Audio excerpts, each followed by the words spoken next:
අයිබෝන් සුබෝදැසනක් මේ පාන්දර අපි ආරම්භ කරමු ස්වර්ණවාහිනී පත්තරේ. ආයෙත් අපිට කොරෝනා වලින් පටන් ගන්න වෙලා තියෙනවා. ඔබ දන්නවා මේ තර්ජනය ලෝකෙට ආපු වෙලාවේ අපි ඒ ගැන කතා කළා. මේ කොරෝනා තර්ජනය ලංකාවට ආපු වෙලාවේ අපි ගොඩක් කතා කළා.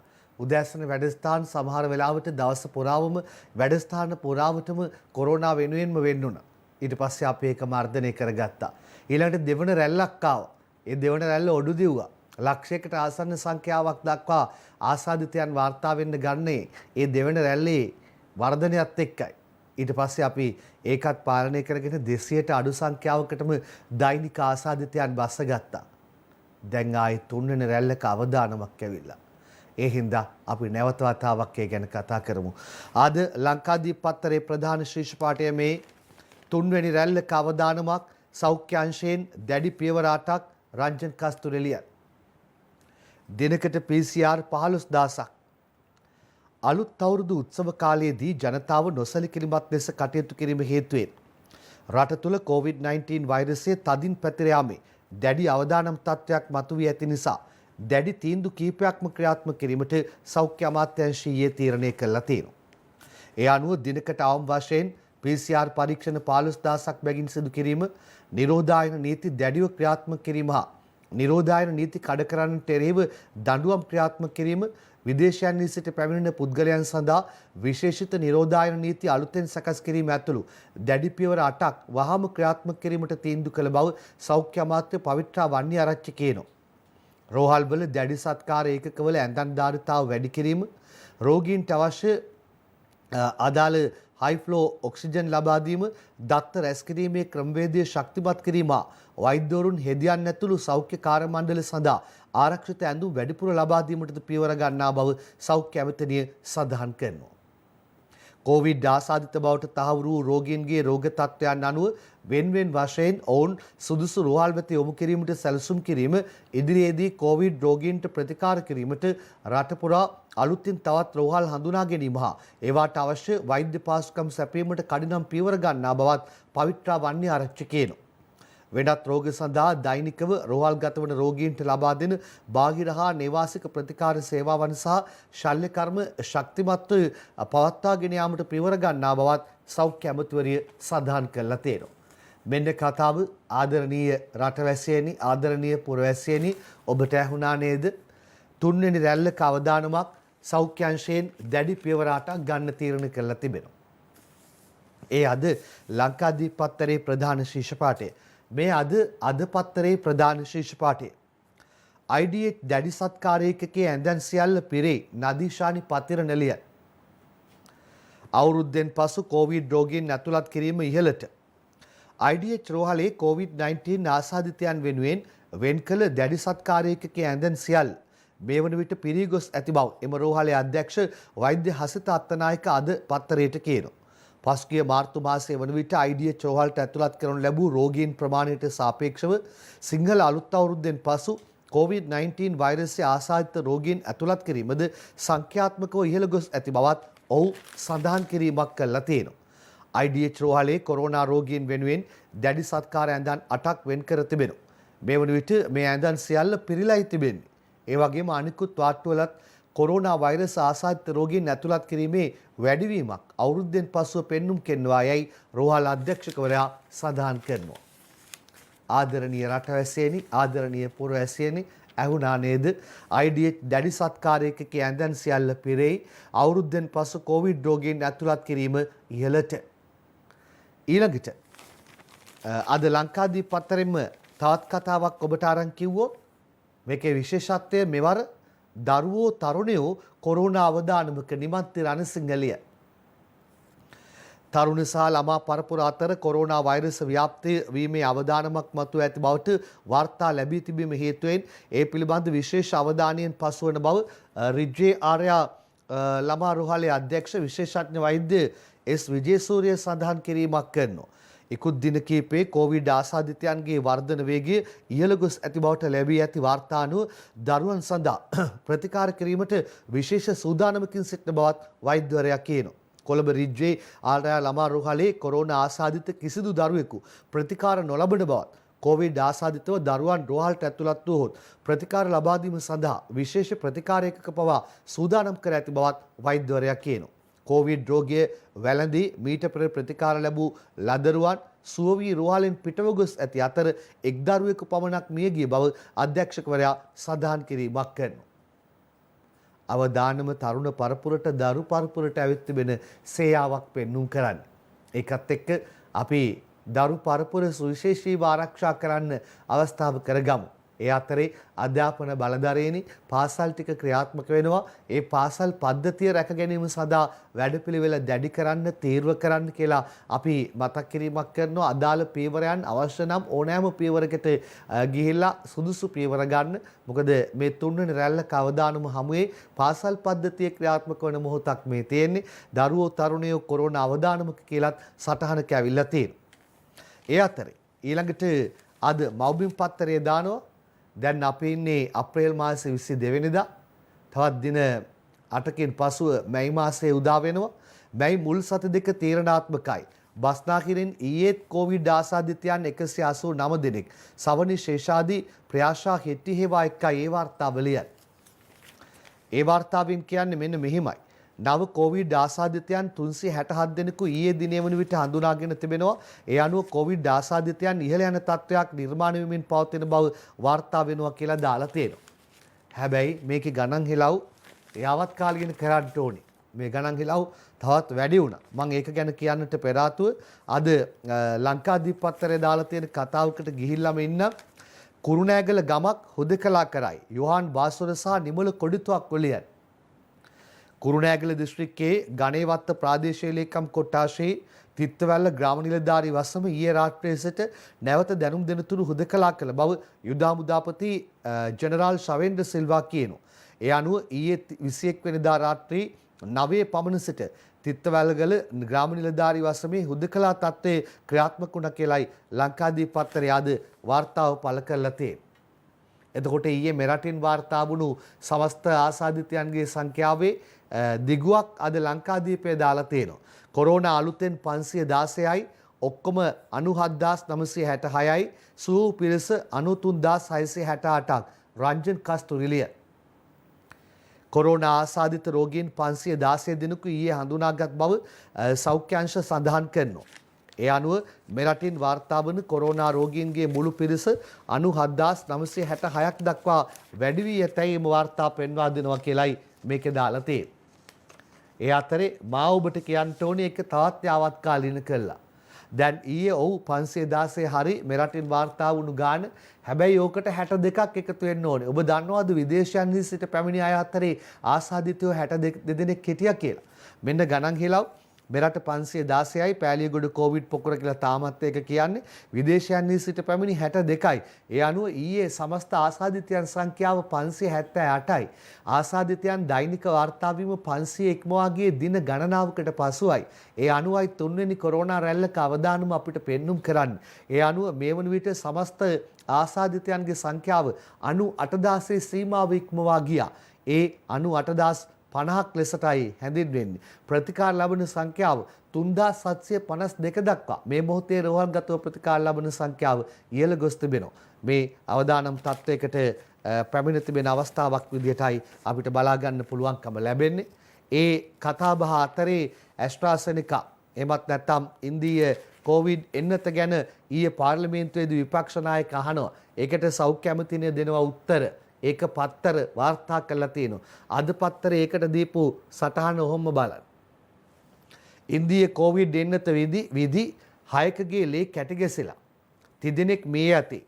සංකූලතාවක් ඇති වුවොත් දැනුම් දීමට පැය 24 පුරා ක්‍රියාත්මක 0.11යි ඔබ දකින්න අංකේ 3.415යි 985 දුරකථන අංකයක්. විපක්ෂ නායකගේ ප්‍රශ්නයකට සෞඛ්‍ය ඇමතිනියගෙන් පිළිතුරු. කොවිඩ් ඇස්ට්‍රාසෙනිකා එන්නත ලබා දී සති කිහිපයක් තුළ රුධිරයේ කැටගැසීමට ලක් වූ රෝගීන් 6 දෙනෙකු මෙරටින් හඳුනාගත් බවත් ඉන් රෝගීන් 30 දෙනෙකු මියගොස් ඇති බවත් සෞඛ්‍ය අමාත්‍ය පවිත්‍රා වන්‍යාරච්චි කියනවා. විපක්ෂ නායක සජිත් ප්‍රේමදාස ඊයේ පාර්ලිමේන්තුවේ ස්ථාවර නියෝගය යටතේ යොමු කළ ප්‍රශ්නයකට පිළිතුරු දෙමින් තමයි ඇය මෙහෙම කියන්නේ. මෙවැනි සිදුවීම් හඳුනා ගැනීම සඳහා රජයක් ලෙස ක්‍රියාමාර්ග ගෙන ඇති බවත් ඒ අනුව එන්නත් ලබා ගැනීමෙන් පසුව යම් සංකූලතාවක් ඇති වූ දැනුම් දීම සඳහා පැය 24 පුරා ක්‍රියාත්මක 0113යි 415යි 985 යන දුරකථන අංකය හඳුන්වා දීම මෙවැනි රෝගීන් සඳහා කොළඹ මහරෝහලේ විශේෂඥ ඒකකයක් සූදානම් කර තිබීම ඇතුළු ක්‍රියාමාර්ග ගන්නා බවත් පවිත්‍රා වන්‍ය ආරච්චි සඳහන් කරලා තියෙනවා. ඔව් ඇතැම් පාර්ශ්වයන්ට සංකූලතා මතුවෙන්න ඉඩ තියෙනවා නේද? බොහොම කලාතුරකින් අඩු ප්‍රතිශතයක් තමයි තියෙන්නේ. මෙතන කියන්නේ 6 දෙනෙක්ගේ ලේ කැට ගැසලා ඒ වගේම 30 දෙනෙක් ජීවිතක්ෂයටපත් වුණා කියලා ඒ උත්තර දීලා ඒකත් එක්ක ගොඩක් වටිනවා සංකූලතාවක් ඇති වුවොත් පැය 24 පුරා ක්‍රියාත්මක ඒකකයක් ස්ථාපනය කිරීම 0113යි 415යි 985 දුරකථන අංකය. මොකද සමහරුන්ට යම් සංකූලතා මතුවොත් ඉක්මනින් දැනුම් දෙන්න පළවෙනි මාත්‍රාව ලබා දුන්නා බොහෝ පිරිසකට. දැන් දෙවන මාත්‍රාව ලබා දීමේ වැඩපිළිවෙල මැයි මාසයේ මුල සිට ක්‍රියාත්මක වෙනවා කියලායි කියන්නේ. ඒ අතරතුර සමහර වෙලාවට ඇතැම් විට වාර්තා වෙන්න ගන්නවා පළවෙනි මාත්‍රාව ලබාගත් ඇතමුන්ටත් ආසාදනය වීමේ තොරතුරු. ඒ අතරේ අද දිනමින පත්තරේ දාන්නේ ඔය පවිත්‍රගේ කතාව මෙන්න මේ විදිහට. මම එතනිනුත් උපුටා ගන්නම් කතන්දරේ. ඇස්ට්‍රාසෙනිකා සහ ලේ කැටි ගැසීම් අතර පැහැදිලි සම්බන්ධයක් නැහැ. ඇමති පවිත්‍රා වන්‍යාරච්චි කිව්වා කියලා ස්වර්ණා විජේකෝන් සහ සන්ධ්‍යා කරුණාරත්න ලියලා තියෙනවා. කොවිඩ් එන්නත දීමෙන් රුධිරයේ කැටි ගැසීමේ ප්‍රවණතාවක් ඇති වේදයි මේ දක්වා පැහැදිලි සාක්ෂියක් ලැබී නොමැති බවත් එයදී සති කිහිපයක් ඇතුළත රුධිරයේ කැටි ගැසීමේ රෝගීන් ලෝකයේ සමහර රටවලින් වාර්තා වී ඇති අතර මෙරටින්ද එවැනි අවස්ථා 6ක් වාර්තා වූ බවත් ඇය සඳහන් කළා කියලායි දාලා තියෙන්නේ. දිනමින පත්තරයෙන් ඒක ප්‍රධාන පිටුව ඒ විදිහට තමයි ඒ වාර්තාව පළ කරලා තියෙන්නේ. ඊළඟට අද ලංකාදීප පත්තරේ තවත් වාර්තාවකට ඔබ අරගෙන ගියොත් මේ ඇස්ට්‍රාසෙනිකා එන්නත දෙවන වතාවට දෙවන මාත්‍රාව දෙන්න අපිට ඒකේ තොග තියෙනවද? මේක මේ දවස්වල කතා වෙනවා. ඒක නිසා තමයි අපි මුලින්ම කිව්වේ කළමනාකරණය කරගන්න එනවනම් තොගයක් ඒක දෙකට බෙදලා මාත්‍රා දෙකම දෙන්න පුළුවන් විදිහට කළමනාකරණය කරගන්න. එතකොට එක්තරා පිරිසක් හෝ මාත්‍රා දෙකම ලබා දීලා අවසන් කරන්න පුළුවන්. නැත්නම් ඒක දෙකට බෙදන්න නැතුව ආපු ප්‍රමාණයම එක් එක්කෙනාට එන්නත් කිරීම තුළින් දෙවෙනි මාත්‍රාවට කල් යන්න පුළුවන්කම තියෙනවා. දැන් දෙවෙනි මාත්‍රාව දෙන්න ඕනේ කාලවකවානු ඇවිල්ලා තියෙන්නේ. ඉන්දියාවේ කොරෝනා එන්නත ලංකාවේ අත්හිටුවලා කියලා විපක්ෂ නායක සජිත් මැතිසභේදී කිව්වා කියලා සුජිත් හේවාජුලිගේ අංජුල මහීක් එක්ක ලියලා තියෙනවා. ඉන්දියාවේ නිෂ්පාදිත ඇස්ට්‍රාසෙනිකා එන්නත මෙරට ජනතාවට ලබා දීම අත්හිටුවා ඇතැයි විපක්ෂ නායක සජිත් ප්‍රේමදාස පාර්ලිමේන්තුවේදී ඊයේ චෝදනා කළා කියලා අද ලංකාදීප පත්තරය දාන. එතකොට ඒකට උත්තර දෙනවා සුව ඇමතිනිය පවිත්‍රා වන්‍ය ආරච්චි.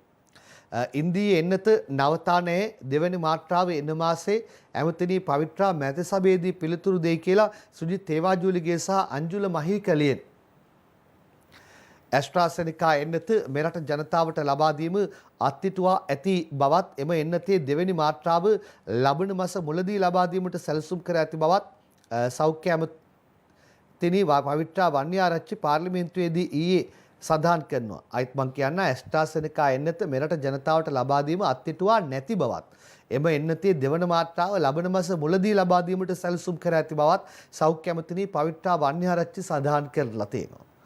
ඒක තමයි මේ අද ලංකාදීප පත්තරේ වාර්තාවේ දාලා තියෙන්නේ.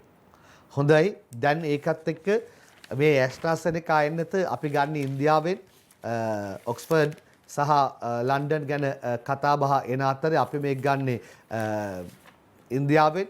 ඉන්දියාවේ තත්ත්වය මේ දවස්වල ලෝකෙම කතා වෙනවා. ද්විත්ව කොරෝනාවට වඩා බිහිසුණු ත්‍රිත්ව කොරෝනා විකෘතියක් ඉන්දියාවේ. ද්විත්ව කොරෝනා විකෘති ප්‍රභේදයට අමතරව ත්‍රිත්ව කොරෝනා විකෘති ප්‍රභේදයක් ඉන්දියාවේ පැතිර යමින් පවතින බවත් දෛනික ආසාදිතයන් දිනපතා ලක්ෂ 2කට වඩා වැඩිවන්නේ මේ ත්‍රිත්ව කොරෝනා විකෘතිය නිසා බවත් සෞඛ්‍ය අංශ අනතුරු ඇඟවීමක් කළා තියෙනවා. මෙසේ ත්‍රිත්ව කොරෝනා විකෘතියට කොරෝනා වෛරසයේ එකිනෙකට වෙනස් විකෘති ප්‍රභේද 3ක් ඇතුළත් බව ඉන්දිය සෞඛ්‍ය අංශ වැඩිදුරටත් පැහැදිලි කර තිබෙනවා. ඔන්න තත්ත්වය අපේ සෞඛ්‍ය බලධාරීනි ඔබේ අවධානයට ගන්න මේ කාරණාව. ඉන්දියාව කියන්නේ අපට අසල්වැසිම රාජ්‍යයේ ද්විත්ව කොරෝනාවට වඩා බිහිසුණු ත්‍රිත්ව කොරෝනා විකෘතියක් ඉන්දියාවේ. ඔබ දන්නවාද ඊයේ ඉන්දියාවේ ආසාදිතයන් වාර්තා වෙන ගාන මෙන්න මා සතුව තිබෙනවා. ඊයේ දිනේදී පමණක් ඉන්දියාවේ ආසාදිතයන් 3,15,802යි. ප්‍රථම වතාවට ලක්ෂ 3 සීමාවත් නැවත වතාවක් ඉක්මවා යාම ගැන කතා බහට ලක්වනවා. ඊට කලින් දවසේ 2,94,290ක් තිබා. දැන් එය 3,15,802ක් දක්වා ඉහළ ගිහිල්ලා දෛනිකව ආසාදිතයන් ලක්ෂ 3ක් වාර්තා වන රටක් බවට ඉන්දියාව පත් වුණා කියලා කියන්නේ මොනතරම් අවදානම් තැනක්ද තත්වයක්ද ඔබට කියන්න තවත් කතාවක් මම උපුටා ගන්නවා. ඉන්දියා ආදානාගාර පැය 24ම වැඩ ෆොටෝ එකකුත් ගහලා සටහන දාලා තියෙන්නේ මෙන්න. කොරෝනා දෙවන රැල්ල හමුවේ ඉන්දිය සෞඛ්‍ය ක්ෂේත්‍රයේ දැවැන්ත කඩාවැටීමකට ලක් වී ඇති බවත් එරට ප්‍රධාන නගර රැසක ආදාහනාගාර පැය 24 පුරා ක්‍රියාත්මක බවත් මාධ්‍ය වාර්තා පෙන්වා දී තිබෙනවා. රෝහල්සා ආදාහනාගාර ඉදිරිපිට මලසිරුරු ගොඩ ගැසීමෙන් පවතින බවත් දෛනිකව මලසිරුරු 100කට ආසන්න ප්‍රමාණයක් ආදාහනයට යොමු කෙරෙන බවත් පැවසෙනවා. සිරුරු ආදාහනය කිරීමට කල්තියා වේලාවක් වෙන් කර ගැනීමට පවා සිදු වී තිබෙනවා කියලායි දාලා තියෙන්නේ. ඒ විතරක් නෙමෙයි ඊට අමතරව ඇතැම් ආදාහනාගාරවල ඉන්දියාවේ මලසිරුරු ආදාහනයට දර නොමැති බවත් සිරුරු ආදාහනයට දර රැගෙන එන්නයි මියගිය අයගේ ඥාතීන්ට උපදෙස් ලැබෙන බවත් ඉන්දියා මාධ්‍ය වාර්තා පෙන්වා දෙනවා කියලායි සටහනේ දාලා තියෙන්නේ. මේ වන විට කොරෝනා ආසාදිතයන් අතින් ලෝ දෙවනි ස්ථානයේ පසුවන්නේ ඉන්දියාවයි. ඒ ගැන කතා කිරීම කළොත් මතක් කිරීම කළොත් ඉන්දියාව දෙවන ස්ථානයේ පසුවනවා. ඉන්දියාවේ මේ වන විට සමස්ත ආසාදිතයන්ගේ සංඛ්‍යාව 1,59,24,806ක් දක්වා ඉහළ ගොස් තිබෙනවා. ඇමරිකාව නම් ඉන්නේ ඉහළම තැනක 3,26,1927ක් වාර්තා වෙලා තියෙනවා ඇමරිකාවෙන්. ඉන්දියාව ඉන්නේ දෙවැනි තැන. ඉන්දියාවේ තත්ත්වය ගැනයි වාබට මතක් කළේ. විශේෂයෙන් මේ ගැන උපුටාගෙන ටිකක් වැඩියෙන් කතා කළේ අපිට අසල්වැසිම රාජ්‍ය ඉන්දියාව නිසා අපේ පරිස්සම ගොඩක්ම වැදගත් වන නිසායි. හොඳයි. ඊළඟ සටහන් වලට අපි අවධානය යොමු කරන්න සූදානම් වෙනවා. මැයි දිනයත් එක්ක ගොඩක් දේවල් කතා වෙමින් පවතිනවා. දැන් මැයි දින රැලි සහ පෙළපාලි නතර කරන්න තීරණයක් ගත්තා. දැන් මේ කොරෝනා තුන්වෙනි රැල්ලක අවදානමත් එක්ක ඒ ගත්ත පියවර සාධනීය කාරණාවක්. ඒක අපි කියන්නට වෙනවා. මොකද නැවත වතාවක් මේකත් එක්ක ඒ රැල්ලට උත්තේජනයක් දෙන කිසිවකට අපි ඉඩ නොතබන්න ඕනි. දැන් ඒකත් එක්ක හැබැයි දැන් සමහර කණ්ඩායම් මේ ගැන විවිධ මත පළ කරනවා. මැයි දින සැබරුම් අහිමි කිරීම ගැන එජාපේ විරෝධය කියලා අද දිනමින පත්තරේ වාර්තාවක් දාලා තියෙනවා. මේ තියෙන්නේ ඒ වාර්තාව. සටහන වාර්තා කරන්නේ ශිරෝමි අබේසිංහ ඇතුළු පිරිසක්. මැයි දින සැබරුම් පැවැත්වීමට අවසර නොදීමට ආණ්ඩුව ගෙන ඇති තීරණයට අවනත වෙමින් වැඩ කරන ජනතාවගේ අයිතිය අහිමි කරවීමට එක්සත් ජාතික පක්ෂය ඉඩ නොදෙන බව පක්ෂයේ මහලේකම් පාලිත රංගේ බණ්ඩාර කියනවා. දේශපාලන පක්ෂ කැඳවා මැයි දින සැබරුම් නොපවත්වන ලෙස කිල්ලීමට එක්සත් ජාතික පක්ෂය එකඟ නොවූ බවත් එක්සත් ජාතික පක්ෂයේ මැයි දින සැබරුම හයිට් පිටියේදී පැවැත්වීමට කලින් තීරණය කර තිබුණත් කොවිඩ් වසංගත තත්ත්වය නිසා සෞඛ්‍ය නීති රීතිවලට අවනත වෙමින් සැබරුම සිරිකොත පක්ෂ මූලස්ථානයේදී පවත්වන බව සිරිකොත පැවති මාධ්‍ය හමුවක් අමතමින් රංගේ බණ්ඩාර ඊයේ කිව්වා කියලායි පත්තරේ දාලා තියෙන්නේ. හැබැයි තහනම් නොකර මැයි දිනේ මැයි රැලියයි පෙළපාලියයි දුන්නා නම් සූගාල සෙනග ගෙන්නන්න තිබුණා එක්සත් ජාතික පක්ෂයට නේද? එහෙම අදහසක් එන්නේ ඒගොල්ලෝ දැන් මේකට විරෝධය පළ කිරීමත් එක්ක මාර්න සෙනගක් UNP රැලිය බලන්න තිබුණානේ නිකන් හිතන්නකෝ. හරි කමක් නැහැ. ඒගොල්ලන්ගේ අදහස ඒකට ඉඩ තියෙන්න එපයි. ඊළඟට අද මව්බිම් පත්තරයේ දානවා සමගි ජන බලවේගයේ අදහස. මැයි සැබරුම් අත්හිටුවීමට ඩීල් දේශපාලනය බලපෑවා කියලා රංජිත් මද්දුම් බණ්ඩාර කියනවා. නිර්මාණි ගුණරත්නයි වාර්තාව අරන් එන්නේ. මැයි දිනයේ සැමරීමේදී අනුගමනය කළ යුතු සෞඛ්‍ය විධිවිධාන සාකච්ඡා කිරීම සඳහා කැඳ වූ රැස්වීම මෙවර මැයි දින සැමරුම් අත්හිටුවීමේ තීරණයක් ගැනීමට කැඳ වූ රැස්වීමක් බවට පත් කිරීම ගැටලු සහගත තත්ත්වයක් බවත් මැයි දින සැමරුමක් හෝ සංවිධානය කරගත නොහැකි ඩීල් දේශපාලකයන්ද ආණ්ඩුවේ මෙම තීරණය පසුපස සිටින බව නොරහසක් බවත් සමග ජනබලවේගයේ මහලේකම් පාර්ලිමේන්තු මන්ත්‍රී රංජිත් මද්දුම් බණ්ඩාර නිවේදනයක් නිකුත් කරමින් සඳහන් කිරීමක් කළා තියෙනවා. ඔව් කියන්නේ මැයි සැබරුම් අත්හිටුවීමට ඩීල් දේශපාලනය බලපෑවා කියලා. මේ කාටද ඩීල් දේශපාලනය කියලා කියන්නේ? එතකොට ආණ්ඩුවත් එක්ක විපක්ෂයේ ඉඳගෙන ඩීල් දේශපාලනය සිදු කරන අය කවුද? මේගොල්ලන්ගේ ඇඟිල්ල දිගු වෙන්නේ කොහෙටද? නිකමට හිතා ගන්න පුළුවන් මේගොල්ලන්ගේ ඇඟිල්ල දිගු වෙන්නේ කොහෙටද කියලා. හැබැයි අපි නිශ්චිත කාරණා සඳහන් නොවන නිසා එතනින් නතර වෙමු. වෙලාව බලලා ආයේ ජවිප ස්ථාවරය ගැන කතා කරමු. අද මව්බිම දාන්නේ අනුර කුමාරගේ කතාව මෙන්න මේ විදියට. තහනම් කළත් ජයිපේ නෝරදවාම මැයි දිනය සමරනවා. අනුරාධා හේරත් ලියලා තියෙනවා. මෙන්න කතාව තමන්ගේ දේශපාලන අර්බුද වසා ගැනීමට ආණ්ඩුව මැයි දිනය අවලම් කළත් ජයිපේ අනිවාර්යයෙන්ම මැයි දිනය සමරන බව එහි නායක පාර්ලිමේන්තු මන්ත්‍රී අනුර කුමාර දිසානායක සඳහන් කරනවා. මැයි දින රැලි නොපැවැත්වීමේ එකඟතාවට සියලුම පක්ෂ එළඹි බවට ආණ්ඩුව කළේ සටකපට මෙන්ම අසත්‍ය ප්‍රකාශයක් කියලාත් ඔහු සඳහන් කිරීමක් කරනවා. ඔහොමයි මැයි දින රැලි සහ පෙළපාලි පිළිබඳව දේශපාලන ධාරාවේ විවිධ පක්ෂවල විවිධ අදහස්. අන්නරේ ගහගන්න උත්සාහ දරනවා අමුතු වචන හැඳ ගන්නවා කොහෙද උත්තරීතර පාර්ලිමේන්තුවේ ශ්‍රී ලංකා ප්‍රජාතාන්ත්‍රික සමාජවාදී ජනරජයේ උත්තරීතර පාර්ලිමේන්තුව පැත්තට දැන් මා ඔබ රැගෙන යනවා උත්තරීතර පාර්ලිමේන්තුව ගැන අද පත්තරේ ප්‍රධාන පිටුව තබන සටහන ඔහොම බලන්න. පාර්ලිමේන්තුව ගාලගෝට්ටියක් වෙයි. විපක්ෂයේ මන්ත්‍රීවරු කළු ඇඳුමින් සැරසී පාර්ලිමේන්තුවට එති. ආණ්ඩු පක්ෂයේ මන්ත්‍රීවරු සභා ගැබේ විරෝධතා පුවරු ප්‍රදර්ශනය කරති. ආණ්ඩු පක්ෂයේ මන්ත්‍රීවරු හරින්ට පහර දීමට උත්සාහ කරති. කතානායක විනාඩි 10කට පාර්ලිමේන්තුව කල් තබයි. ඇහිච්ච වචන කීපයක් මම දැක්කාද පත්තරවල වාර්තා කරලා තියෙනවා. ලංකාදීප ප්‍රධාන පිටුවේ මම දැක්කා වචන කීපයක් දාලා තියෙනවා ඇහුණු වචන. බල්ලා බූරුවා පිස්සා වචනත් මාරු වෙලා කියලා තමයි ලංකාදීපේ තිබුණේ. අද දිවයින පත්තරේ ප්‍රධාන ශීර්ෂ පාඨය පාර්ලිමේන්තුව ගැනයි. පාර්ලිමේන්තුවේ ගහ ගන්නමයයි කතානායක සභාව කල්තබයි කියලයි අකිත පෙරේරා රනිල් ධර්මසේන එක්ක ලියලා තියෙනවා. තවත් ශීර්ෂ පාඨ කීපයකුත් ඒකට දීලා තියෙනවා.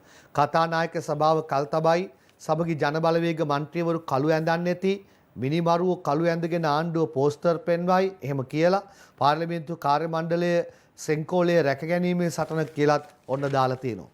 පාස්කු ප්‍රහාරය එල්ල වී වසර දෙකක් ගත වූ ඊයේ දින එම ප්‍රහාරයට විරෝධය දැක්වීමට ආණ්ඩු පක්ෂයේ සහ විපක්ෂයේ මන්ත්‍රීවරුන් දැඩි උත්සාහයක යෙදීම නිසා දෙපිරිස සභා ගැබ මැද අතින් පයින් ප්‍රහාර එල්ල කර ගනිමින් කලාකාරී ලෙස හැසිරුණා. මේ නිසා කතානායකවරයාට පාර්ලිමේන්තුව ඊයේ විනාඩි 15කට පමණ කල් තැබීමට සිදු වුණා.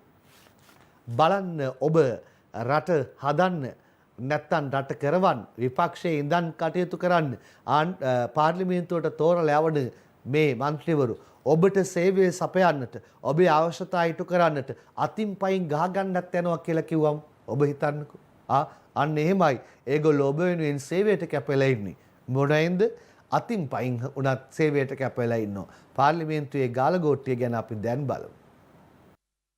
හිතයි අනිද්දයි තියෙන දේශපාලන පළ ගැනීම ජනාධිපති කොමිෂන් වාර්තාවේ විවාදය ඊට මේ විවාදයේ ඉල්ලුවේ අපි. ඉතින් අපිට මේක ආරම්භ කරන්න ඉඩ දෙන්න ඕන. අපි එකඟතාවයකට ආවා අපේ ගරු මන්ත්‍රීතුමාගේ යෝජනාව ඉදිරිපත් කරලා විවාදෙ දෙන්න. දැන් මෙවැනි පූර්වාදර්ශයක් ඔබතුමා ඇති කරනවා නම් අපි යෝජනා කරන ඕනෑම මාතෘකාවට විකල්ප මාතෘකාව ඒ මාතෘකාවම අපි ඉදිරිපත් කරනවා කියලා ආණ්ඩුවට ඒක හයිජැක් කරගෙන යන්න පුළුවන්. මේක වැරදි පූර්වාදර්ශයක්.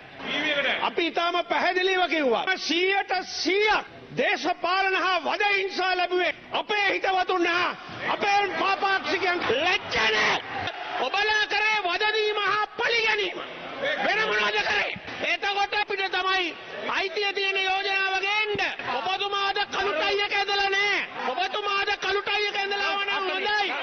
ඒකත් මතක නැතිලා ඉවිලා තියෙන්නේ. නායකතුමනි අද දින න්‍යායපත්‍රයේ දින නියමිත කටයුතු වල අදාළ විෂයාංක 1 මම ඉදිරිපත් මේ සංවාද අතරතුර දෙපාර්ශවයේම මන්ත්‍රීවරුන් සභාගර්භය මැදට පැමිණියා. ඒ කොමිසමට දුන්නු මූලිකත්වය පාස්කු කොමිසමට දුන්නා නම් අද පාස්කු කොමිසමෙන්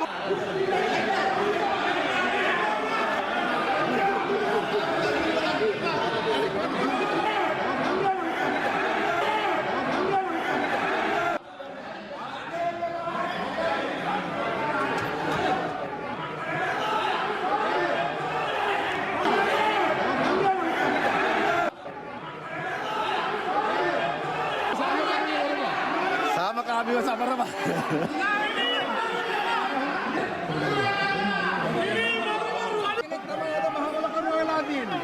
අවුරුදු දෙකක් තියා මාමල දවස් දෙකෙන් නිසා හරින්ට ගහන එක නෙමෙයි කරන්න ඕනේ හරින් කියපුවට උත්තර දෙන එක. මොකද කියලා. එතකොට පොඩි සහරාන් මාතලේ පොඩි සහරාන් කරුණාකරලා තමන්ගේ පිටර යන්න සභාවේ වැඩ කටයුතු විනාඩි 10කටත් නැතිවුණු ලැබේ. මිනිත්තු 10කින් පසුව සභාව යළි රැස්වුවද පාර්ලිමේන්තුවේ උද්ඝෝෂණය මුල් කර ගනිමින් යළි උණුසුම් සංවාදයකට මඟ පෑදුනා. ඔබතුමාලා ඔය විදියටම ආණ්ඩු පක්ෂය හැසිරෙච්ච ඉඳලා තමයි පාස්කෘත ප්‍රහාරය ඇති වුණේ. ගරු කතානායකතුමනි අවුරුදු එකමාරක් මේ ආණ්ඩුව පොල් ගෑවද ඔක අල්ලන්නේ නැතුව. හරි ඒක ප්‍රශ්නයක් නෑ. අපි පරීක්ෂණ කරනවා. ඔබතුමාගේ විවාදය කරගෙන යන්න. විතරක් නෙවෙයි ගරු කතානායකතුමනි. අපි පැහැදිලිව පාස්කෘත ප්‍රහාරය සම්බන්ධයට අපි දඩුවම් ලබා දෙන්න කටයුතු කරනවා කියන එක අපි කියනවා. අපි ඒක කරනවා. අද මුළු රටම වැළපෙන මොහොතක ආණ්ඩුව ලැජ්ජ නැතුව හිරිකිතයක් නැතුව බෝඩ් ටික අල්ලගෙන එළියට බහැලා සහරාන්ව අද සැමරුවා. තමුන්නාසගේ මේසයට බැලුවොත් තමුන්නාසගේ බැනර ටික තියෙනවා. තමුන්නාසලා එකෙන් අසාර්ථක වුණා. කළුවට ඇඳගෙන සහරාන්න මතක් කිරුවේ තමුන්නාසලා. ඒක දැන් පෙරදිච්ච නිසා ආණ්ඩුවට මඩ ගහන්න හදනවා. මේ අතර පාර්ලිමේන්තුවේ උණුසුම් තත්ත්වයෙන් අනතුරුව මන්ත්‍රීවරුන් පිරිසක් පිටවන අවස්ථාවේදී හරින් ප්‍රනාන්දු මහතා සහ ජානක තිස්ස කුට්ටිආරච්චි මහතා අතර හටගත් ගැටුමක දර්ශනද අප වෙත ලැබී තිබෙනවා.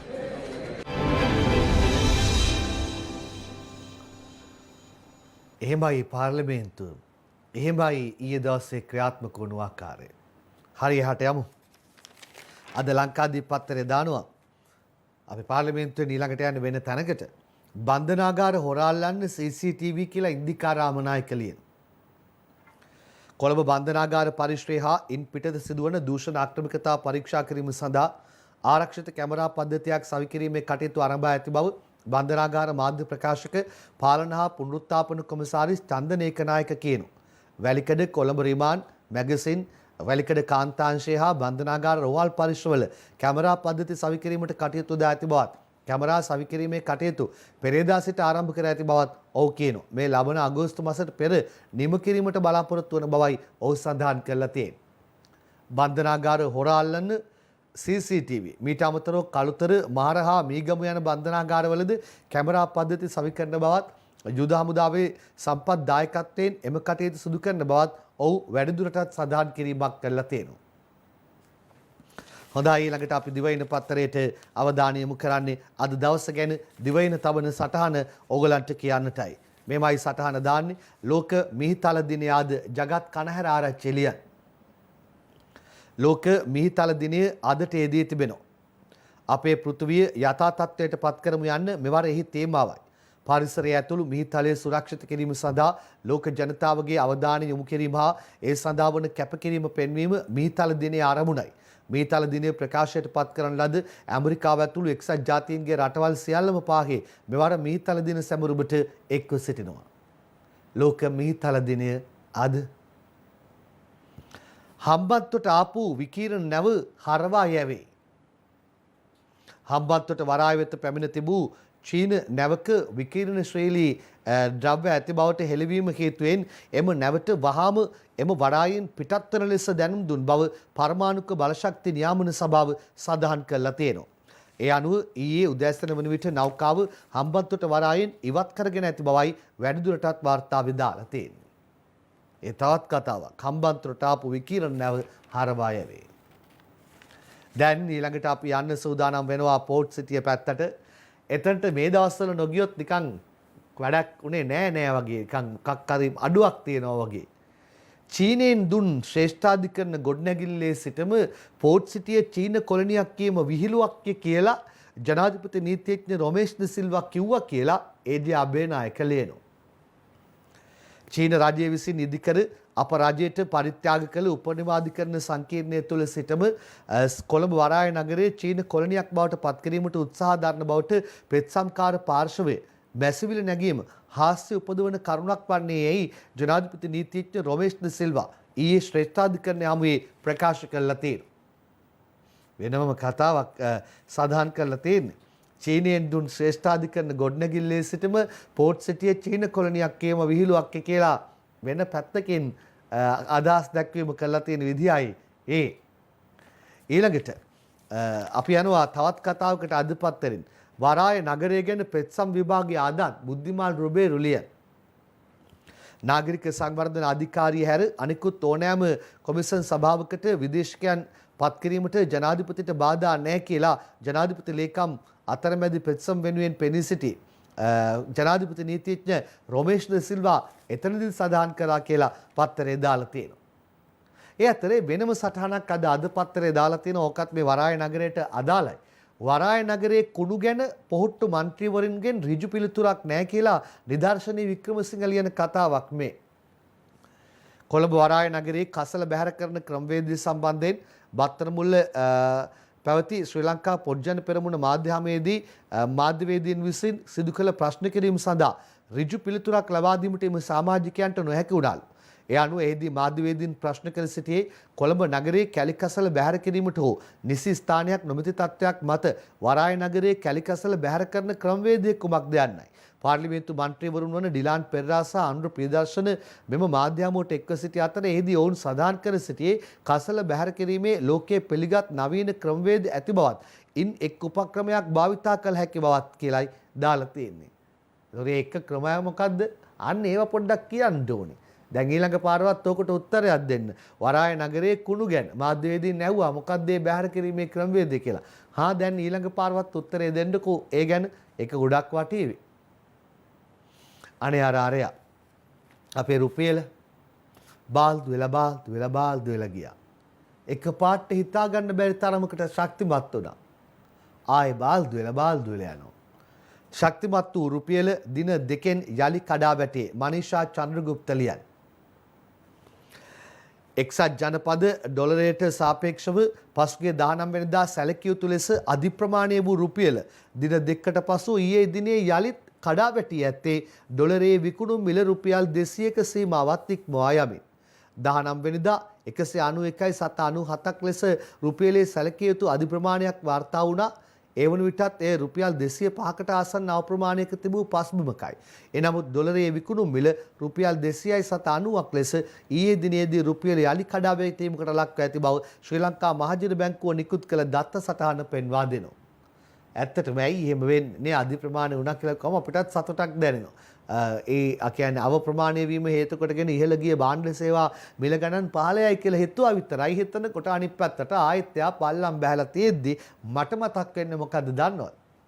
අර එදා මොකද්ද හමුවක් අවසන් වෙලා යනකොට අජිත් නිවාඩ් කබ්‍රාල්ගෙන් ඇහුවා ප්‍රශ්න කීපයක්. හැබැයි ආයෙ වෙලාවෙ කිව්වේ රුපියල ගැන අහන්නකෝ. දැන් පල්ලෙමට වැටුනම අහනවකෝ දැන් අහන්නකො කියලා අධි ප්‍රමාණය වෙච්ච වෙලාවේ. එතකොට අපි දැන් අහමු මේ මොකද්ද වෙන්නේ කියලා. අපිත් කැමති අධි ප්‍රමාණය වෙනවට ඇයි මේ එකපාරට අධි ප්‍රමාණය වෙච්ච එක අනිත් පැත්ත ඇරලා ආයි 200 සීමාව ඉක්මවා ගියේ කියලා ඔන්න අපිත් අහනවා. විරාමයක් කරන් ඇවිත් අනිත් සටහන් වලට යමු.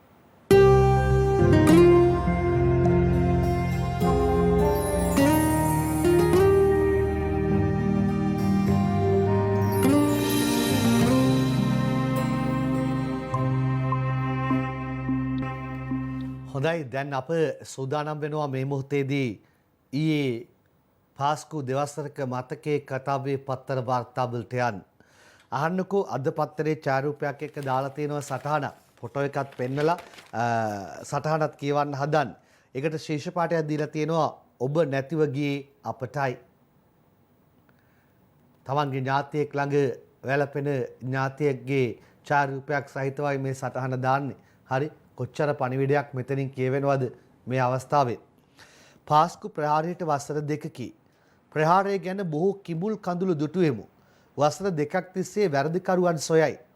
දෙපිලක් නොව පිල් කිහිපයකට බෙදී එකිනෙකාට ඇඟිල්ල දිගු කරනවා විනා සිදු වෙනත් සාධනීය දෙයක් නැත. ඊයේ දිනේදී යලිත් අලුත් වී වැටුනේ මේ සැබෑ දුක් කඳුලිය.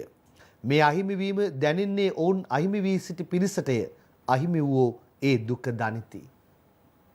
ඒ දුක දන්නේ අහිමි වූවන්. අවුරුදු දෙකක් තිස්සේ වැරදිකරුවන් හොයනවා. පත්තරේ දාලා තියෙනවා දෙපිලකට වී ඉන්නවා. ප්‍රහාරය ගැන බොහෝ කිඹුල් කඳුළු දුටුවා කියලා. ආය කියවන්න හිතන සටහනක් ඒක. ඊට පස්සේ අද දිවයින පත්තරේ දානවා කටුවා පිටියේ පාගමන ලේ තැවරුණු දේව ප්‍රතිමාව මුලින්ම ගෙන යයි. මීගම්බුවේ විමල් චාරූපේ නිශාන්ගේ.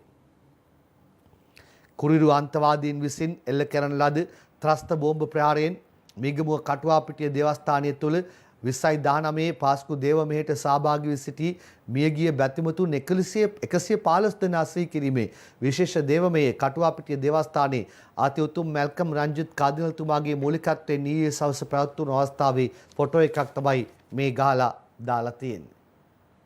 එෙහිදී අගරාදුගුරු උන්වහන්සේ කරපු කතාව අද දිවයින පත්තරේ ශ්‍රීෂ පාඨයට අරන් ඇවිත් තියෙන්නේ මෙන්න මේ විදිහට. සමාව දෙන්න ලෑස්ති ඒත් සත්‍යය දැනගත යුතුයි. පාස්කු ප්‍රහාරයේ ඇත්ත කතාව හෙළ නොවීම ලොකු ප්‍රශ්නයක්. කාදිනල්තුමා කියු කතාව නෝමන් පලි වඩන ඒ විදිහටයි වාර්තා කරන්නේ. පාස්කු ඉරිදින මහා මිනිමැරුම සිදු කිරීමට හේතුවත් ඒ ප්‍රහාරයේ පිටුපස් සිටින පුද්ගලයනුත් රටට හෙළිදරව් කර ගැනීමට අපරාධ පරීක්ෂණ දෙපාර්තමේන්තුවත් රාජ්‍ය අනිකුත් ආයතනත් මෙවනතුරුත් අපොහොසත් වීම පිළිබඳ විශාල ප්‍රශ්නාර්ථයක් මතුවන බව කොළඹ අගරාදුගුරු මැල්කම් රංජිත් කාදිනල්තුමා ඊයේ උදේ දැඩි අවධාරණයෙන් යුතුව ප්‍රකාශ කරනවා. ඒ අදාළ අවස්ථාවට එක්වෙමින් ඒදී උන්වහන්සේ කළ ප්‍රකාශ අපේ ආචාර්ය ඕමල්පේ සෝබිත නාහිමියන් වහන්සේ කරපු ප්‍රකාශ ඒ විතරක් නෙවෙයි ඒදී විශේෂයෙන් අවධානයට ලක් වුණා ආචාර්ය හසන් මෞලානා මෞලවිතුමාගේ ප්‍රකාශය. ඒ ටික අපි ලංකාදීපයෙන් බලමු. පාස්කු ප්‍රහාරය දේශපාලන සුළඟ හමුන පැත්ත අරගෙන ගිය ආණ්ඩුව වගේම මේ ආණ්ඩුවත් ලිස්සා යන්න හදනවා. පාස්කු ප්‍රහාරයේ සත්‍ය හෙළි කරගන්න සමස්ත මානව සමාජයම පෙළ ගැහෙන්න ඕනේ.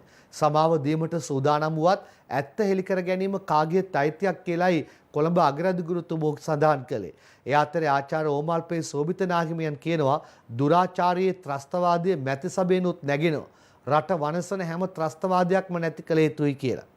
ආචාර්ය හසන් මෞලානා මවිලුතුමා කියනවා ඉස්ලාම් ආගම තුල අන්තවාදීන්ගේ දූවිල්ලකටවත් කිසිම ඉඩක් නැහැ කියලා. මවිලුතුමා විශේෂ කාරණා කීපයක් ඔස්සේ විශේෂ කතාවක් කරනවා අපිට ඊයේ දකින්නට ලැබුණා. ඒකත් මතක් කරන්න ඕනේ. අපි එකට ඉන්න එකා වගේ ඉන්න සහෝදර බැම්මෙන් ඉන්න ජීවත් වෙන රටක් ශ්‍රී ලාංකිකයෝ විදියට. ඒ නිසා ඒ බැම්ම අවශ්‍යයි. ඊයේ ගැන මවුලතුමා කතාවෙනුත් කියවුණා. ඒ වගේම අපි යනවා අපේ සෝබිත හාමුදුරු ඕමල්පේ සෝබිත හාමුදුරුවන්ගේ පැමිණිල්ල ගැන ඔබට කියන්න. මේ අද දිනමින පත්තරේ ප්‍රධාන ශීර්ෂ පාඨය ලෝක මුස්ලිම් ලීගයේ මෛත්‍රියට දුන් කෝටි 100ක් අතුරුදන්. ඕමල්පේ හිමිගෙන් CIDට පැමිණිල්ලක් සමන්මලී ප්‍රේශාන්ති ලියන. පාස්කු ඉරිදින ප්‍රහාරයෙන් මියගිය හා ආබාධ තත්ත්වයට පත් වූ පෙරිස් වෙනුවෙන් සාන සැලසීම සඳහා ලෝක මුස්ලිම් ලීගයේ ප්‍රධානී අබ්දුල් බීන් මොහමඩ් විසින් නෙළුම් පොකුණ රඟහලේ පැවති උත්සවයකදී එවකට ජනාධිපති මෛත්‍රීපාල සිරිසේන වෙත දුන් ඇමරිකානු ඩොලර් මිලියන 5ක රුපියල් බිලියනයක මුදල අස්ථානගත වීම සම්බන්ධයෙන් පරීක්ෂණයක් පවත්වන්න ඇවිල්ලමින් ඕමල්පේ සෝබිත හිමියෝ අපරාධ පරීක්ෂණ දෙපාර්තමේන්තුවට ඊයේ පැමිණිල්ලක් කළා තියෙනවා. එම බිලියනයක මුදලට මේ වන විට ඌ දෙයක් දැනගන්නට නොලැබුණු බැවින් එම මුදල වියදම් වූයේ කුමක් සඳහාද? වියදම් වී නැත්නම් මේ මුදල මේ වන විට තැන්පත් කර ඇත්තේ කොහෙද යන්න සොයා බලන ලෙස සෝබිත හිමි සිය පැමිණිල්ලෙන් ඉල්ලා තිබෙනවා. ඉල්ලීමක් කරනවා වියදම් වෙනවා නම් ඒ මොනවටද? වියදම් නොවුනා නම් ඒක තැන්පත් වෙලා තියෙන්නේ කොහෙටද කියලා කියන්න කියලා ඔන්න බලධාරීනි අපි මතක් කරනවා CIDට පැමිණිල්ලක් තමයි සිදු කරලා තියෙන්නේ. අපේ අගමැතිතුමා කරපු කතාව පාස්කුදා ප්‍රහාරයට හවුල් සියලු දෙනාට නීතිය තදින් සුජිත් තේවාජුලගේ අංජුල මහේකෙක් කලියන්. පාස්කු ඉරිදා ප්‍රහාරයට සම්බන්ධ වූ සියලු දෙනා නීතිය රැහැනට හසු කර ගැනීමට කටයුතු කරන බව අගමැති මහින්ද රාජපක්ෂ පාර්ලිමේන්තුවේදී ඊයේ සඳහන් කිරීමක් කළා තියෙනවා. මේ සම්බන්ධයෙන් නීතිමය ක්‍රියාමාර්ග ගැනීමට නීතිපතිවරයා දැන්ටමත් කටයුතු කරගෙන යන බවත් ඒ කටයුතු වලට රාජ්‍ය කිසිවිටකත් බලපෑම් නොකරන බවත් අගමැතිවරයා කියනවා. එමයි පාස්කු ගැන කතන්දර ඊයේ එළියට ආවේ. හොඳයි අපි ඊට පස්සේ ඊළඟ සටහනට යන්න සූදානම් වෙනවා. කිරුළ ගැන කතාව කැරොලයින් කිරුළ අතහැරීම මෙන්න මව්බිම් පත්තරෙන්. කාන්තා අයිතීන් පාවා දීමට බැරි නිසා විවාහ කරු රැජින කිරුළ අත්හැරියා. ප්‍රියාෂා හෙට්ටියේ වලියන්නේ. මේ වැඩිදුර වාර්තාව. So I'm taking my first step saying that the crown goes to the first runner-up. පසුගියදා මෙරටදී පැවති විවාහක රූරජන තරංගාවලිය අතරතුර අර්බුදයක් හටගත්තේ විවාහක රූරජන ලෙස තේරීපත් වූ පුෂ්පිකාද සිල්වාගේ කිරුළ 2020 ලෝක විවාහක රූරජන බවට පත් වූ කැරොලයින් ජෝරි විසින් ඉවත් කිරීමත් සමගයි. සමාජය තුළ මහත් ආන්දෝලනයක් ඇති කළ මෙම සිදුවීමෙන් අනතුරුව පුෂ්පිකාද සිල්වා මහත්මිය නීතිමය ක්‍රියාමාර්ග සඳහා අවතීර්ණ වුණා. ඒ සමගින් කැරොලයින් ජෝරිගේ විවාහක රූරජන කිරුළ අහිමි කිරීමේ අවධානමක් පිළිබඳවද කරුණු වාර්තා වුණා. මේ අතරතුරයි තමා ජයග්‍රහණය කළ 2020 විවාහක ලෝක රූරජන කිරුළ අත්හරින බව කැරොලයින් ජෝරි මහත්මිය ප්‍රකාශ කළේ. I am now ready to hand over the crown. ඒ අනුව ලෝක රූරජන තරඟ සංවිධායකයන්ට ඉල්ලා අස්වීම ඉදිරිපත් කිරීමට කැරොලයින් පියවර ගත්තා. එය පිළිගත් තරඟ සංවිධායකයින් තීරණය කළේ 2020 වසරේ ලෝක විවාහක රූරජන තරඟාවලියේ දෙවනි ස්ථානය දිනාගත් අයර්ලන්ත රූරජන කේට් ස්නයිඩර් හට කිරුළ ලබා දීමටයි. කිරුළේ කතාව ඒ විදිහටයි මේවන විට පවතින්නේ. මගතොට යනකොට බහින් බස්වීම් සිදුවෙනකොට ඒ බහින් බස්වීම් වලත් තියෙන්න ඕනි ක්‍රමවේදයක්. එහෙම නොවි ඒ බහින් බස්වීම් සීමාවන් ඉක්මවා ගියොත් ගැටලු ඇතිවන්න පුළුවන්. ඔබට මතක් කරන්න. බහින් බස්වීම් වෙන්න කියනවා නෙමෙයි.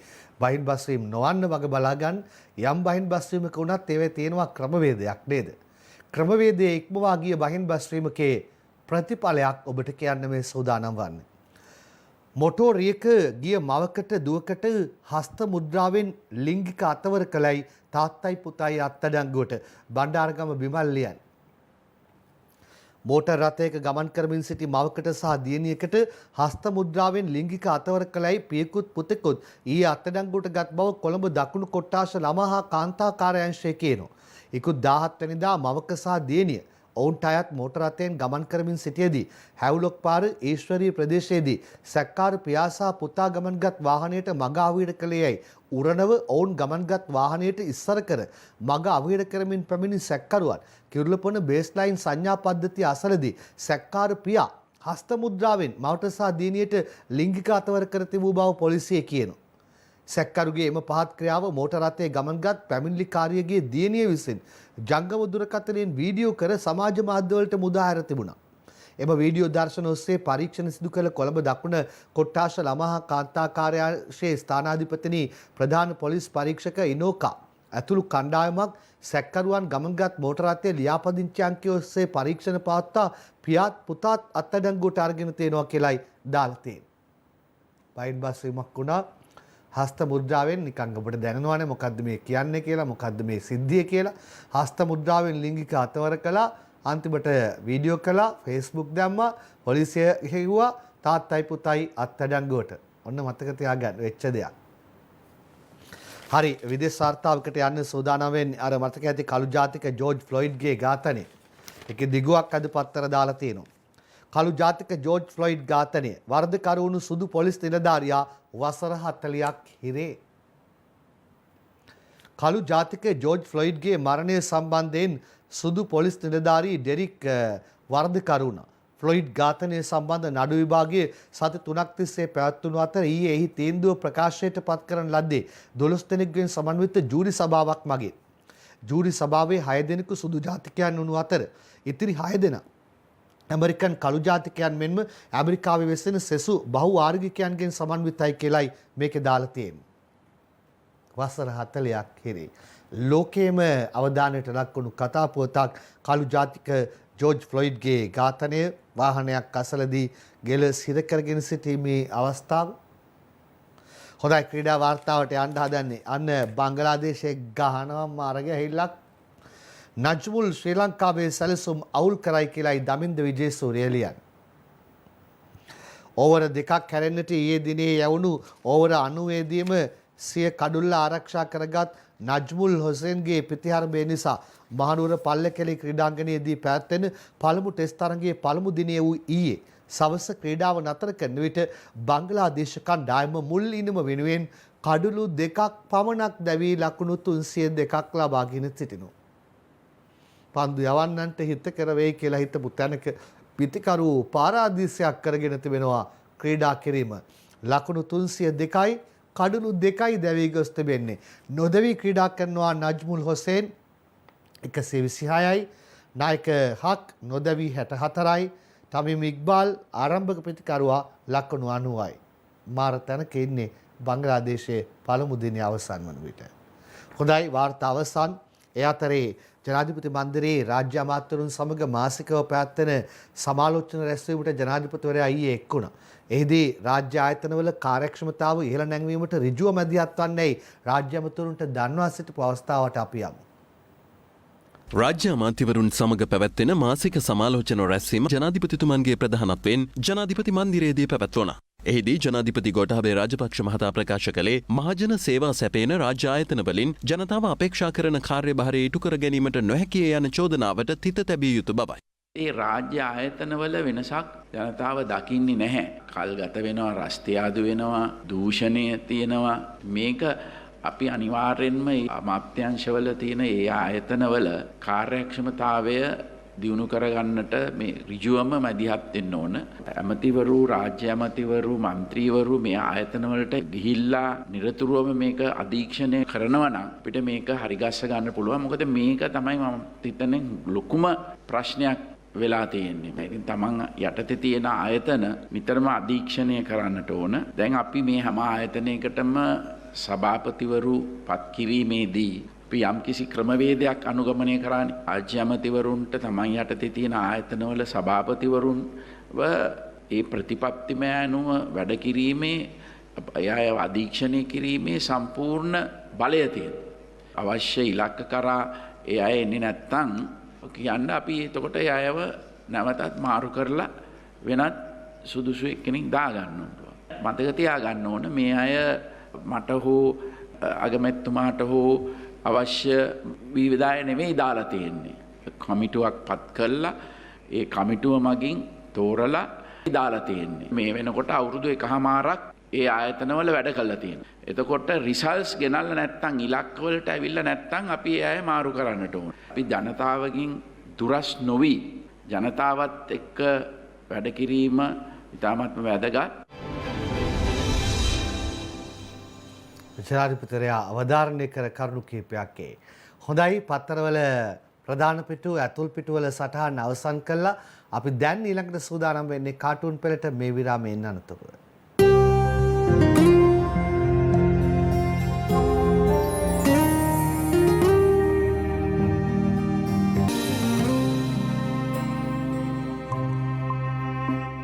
කාටුන් පෙළට එන්න හදන් ලංකාදීපෙන් පටන් ගන්න නිමල් ජයශාන්තගේ කාටුන් එක මෙන්න හොඳට බලන්න මේක අර දේශපාලකයෙක් ගිහිල්ලා පෙන්නනවා පුරවැසියාට පෝට් සිටි එක පැත්තක් පෙන්නනවා ඊට පස්සේ තව දේශපාලකයෙක් ඇවිල්ලා ඒ පෝට් සිටි කියලා සතෙක් උපමා කරලා තියෙන එකේ අනිත් පැත්ත පෙන්නනවා ජනතාවට හිතා ගන්න බෑ මේ කබර ගොයක්ද තල ගොයක්ද කියලා ඇත්තටම මේ කවුද කබර ගොයෙක්ද තල ගොයෙක්ද පෝට් සිටි තිස්ස හේවාවිස්සගේ හිනාවැස්ස මෙන්න.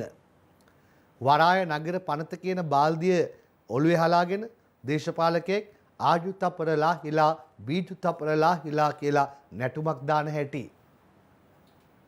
මේ තිලකගේ තුන්වංශල කවිය. විස පොල්තෙල් සීනි මගඩිය කරපින්නා පස්ගිය ටිකේ එක දිගටම මොර දුන්නා. දැන් වරාය නගරය ගැන අඬ දෙන්නා මේ කට්ටියටම නම් ජන දුක නොපෙනෙන්න. ඔක්කොම එකතු වෙලා කෑ ගන්නවා ජන දුක පේන්නේ නැද්ද කාටවත්? හරි. දාසාපවාලානගේ ස්වාරිස් කාටුන් එක මෙන්න. ඉස්සර තිබුණේ එක ලොන්ඩරියයි. හැබැයි දැන් ලොන්ඩරි ගොඩයි. වාසු ලොන්ඩරිය, SB ලොන්ඩරිය, GL ලොන්ඩරිය, ගම්මන්පිල ලොන්ඩරිය. ලොන්ඩරි ගොඩක් දාලා තාම වීරවංශ ලොන්ඩරියත් පැත්තකින් තියෙද්දී පුරවැසියා කල්පනා කරනවා කෙහෙලියට ඒත් විවේකයක් නැහැනේ. මෙච්චර ලොන්ඩරි තිබිලත් කෙහෙලියට තාම විවේකයක් නැති හැටි. දිවයිනේ උදේ විමලිසිරිගේ කාටුන් එක මෙන්න. රටේ ආර්ථිකය බලන්න පැදගෙන යන්නේ කොහොමද කියලා. ඉහළින්ම ඉන්නේ PB වගේනේ. ඊළඟට අජිත් නිවාඩ් වගේ. ඊට පස්සේ කවුද ඉන්නේ අප්පා? අනේ අපේ බන්දුලනේ අර පොඩියට ඉන්නේ ආර්ථිකයේ පැද යන කොටසේ. ඊට පස්සේ පදින්නේ බන්දුලද කියලා මම මේ බැලුවේ හොඳට. ඊළඟට මව්බිමේ MD වීරරත්න කාටුන් එක දැන්. කේලිය රබුක් කැල්ල කියනවා ලෝක වෙළඳ පොලේ ගෑස් මිල දරා ගැනීමට නොහැකි තරම් ඉහළ ගියොත් ජනතාව සමග සංවාදයකට යාමට සිදු වෙනවා කියලා. බද්දුල ඇවිල්ලා කියනවා මට නම් බෑ කියලා. ජනතාව සමග සංවාදයකට යන්න මට නම් බෑ කියලායි කියන්නේ. ඊළඟට ලංකාදීපේ සුජීවගේ විගඩම් කවිය දැන් පක්ෂ නායක රැස්වීමට නොගියත් අප අතර ගැටුම් නැහැ විමල් කියන්නේ. මෙන්න කවිය. ඇතිකොරගත් නමුත් පොඩි පොඩි මතවාද යුතුයකම් කෙලෙහි ගුණ අමතක වෙනවාද වැරදුණු විටක කෙරුමට ගොස් වැඩ යෝද බොන්නට තැඹිලි ගෙඩියක් වෙන උන් දේද වෙන කවුරු හරි තැඹිලි ගෙඩියක් දෙයිද අවශ්‍ය වෙලාවට බොණ්ඩා. මේ දිනමිනේ අංජන ඉන්ද්‍රජිත්ගේ කාටුන් එක ආණ්ඩුවට ගලක් ගහනවා ඩිග් ගාලා විජේදාස. ඒ ගලම ඇවිල්ලා ආයෙත් යාගේ ඔළුවේ වදිනවා ඩිග් ගාලා. මේ තරන්ගේ ඒතුමා කාටුන් එක. ඒතුමා පත්තරේ සිරා පත්තරේ බලලා ඒතුමාට කියනවා ඇමරිකාවේ ඉන්න දිනූෂා රාජපක්ෂ විද්‍යාඥවරිය විනාඩි 3න් කොවිඩ් රෝගීන් හඳුනා ගන්න ක්‍රමයක් සොයාගෙනලු. රාජපක්ෂලා ලෝකේ කොහේ හිටියත් දක්ෂ වෙන්නේ බං. ඇයිස ලංකාවෙත් ලක්ෂ 69ක් ඉන්නේ රාජපක්ෂලානේ. බලපං කොහමද යාලා තෝරගත්ත ආණ්ඩුව. රාජපක්ෂලා ලක්ෂ 69ක් ලංකාවේ ඉන්නවලු. ඔබත් රාජපක්ෂ කෙනෙක්ද? මේ මව්බිමේ විදුර අබේනායකගේ දවසේ පද 4. කළු ඉරිදා සිහිව netu යුග කඳුළු පිරි සලුවෙන් වසාලනු බැරි ඇති නමුදු දිරි කළු උණු මැති සබේ වැහි කෝඩේට සරි කළු ඇන්දාට කළු පැල්ලම් මකනු බැරි. කළු ඇන්දාට කළු පැල්ලම් මකනු බැරි. ඔන්න මතක තියාගන්න. මෙන්න ලංකාදීපයේ තලංගම ජයසිංහගේ පලාමල්. පාස්කු ප්‍රහාරයේ වර්ධකරුවන්ට අපි තරහතරම නොබලා දඬුවම් කරනවා කියලා කවුද කියන්නේ ජොනීද? එක පාටම රාජදාස දුවනවා. පුටුවෙන්ද මිරිස් කුඩු වලින්ද දඬුවම් කරන්න කියලා අහලා දුවනවා. එක්කෙනෙක් පුටුවත් අනිත් එක්කෙනා මිරිස් කුඩු වගේ මොනවාදත් ඔසවන් එනවා. අද පත්තරේ ජනරාණි කාටුන් එක දැන්. ඒතුමා කියනවා රාණිට අපි පාස්කු ප්‍රහාරය අනුස්මරණය කළා විනාඩි 2ක් නිහඬව හිටියා කියලා. රාණි කියනවා ඔහෙලට නම් ඕනෙත් නැහැ. ඒයි ප්‍රහාරයට කලින් ඉඳන්ම අවුරුදු 2කට වඩා නිහඬව හිටියානේ. අනේද කියන්නේ ප්‍රහාරය වළක්වා ගන්න හැකියාව තිබියදී කලින් තොරතුරු දැනින්දුයි තිබියදී වළක්වා නොගැනීම කියලා කියනකොට මතක් වෙනකොට ආයේ ඕනේ නෑනේ අපි යමු ඊළඟ එකට. මේ දිනමිනේ ශ්‍රීකාන්තගේ ශ්‍රී දූපත හම්බ කරපු සල්ලි වියදම් කරන්න පාන්දර 1 වෙනකම් බාර් ඇරලා තියන්න කියලා ඩයනා කියනවා බං. වියදම් කරන්න බැරි තරම් හම්බ කරන විදිය කියලා නැද්ද සර්? වියදම් කරපුවා හම්බ කරපුවා වියදම් කරන්න බාර ඇරලා තියන්න ඕනලු. එච්චර හම්බ කරන්නේ කොහමද? ඒකත් පොඩක් දැනගත්තොත් හොඳයි. දිනමිනේ අංජනගේ කාටුන් එක දැන්. කොරෝනා 3 වෙනි රැල්ලක් එනවලු. අවධානයෙන් ඉන්න ඕනේ. 5000 ගැනද සර්? අවධානයෙන් ඉන්න ඕනි 5000 ගැනද කියලායි අහන්නේ. මව්බිමේ MD වීරරත්නේ කාටුන් එක මෙන්න. අවුරුදු නම් නියමයට සැමරුවා නේද? ඔව් දැන් වෙසක් එක නිවසට වී සමරන්න පුළුවන්. අවුරුදු නියමයට සමරලා වෙසක් එක සමර වෙන්නේ දැන් ගෙදරට වෙලලු. දිනමිනේ දිල්රුගේ සීපද කවිය. අවුරුදු සිහිය විතරක් ගෙන හිතු මරණසේ ජනයා රැස්කමින් දිව යන විට දසතේ අමතක කළ නිසා සුරැකුම් එක මොහොතේ ආයෙත් කොරෝනා වැඩ අල්ලන නැකතේ. ඊළඟට ගජමන්නෝන ගිනිකසේ කවිය.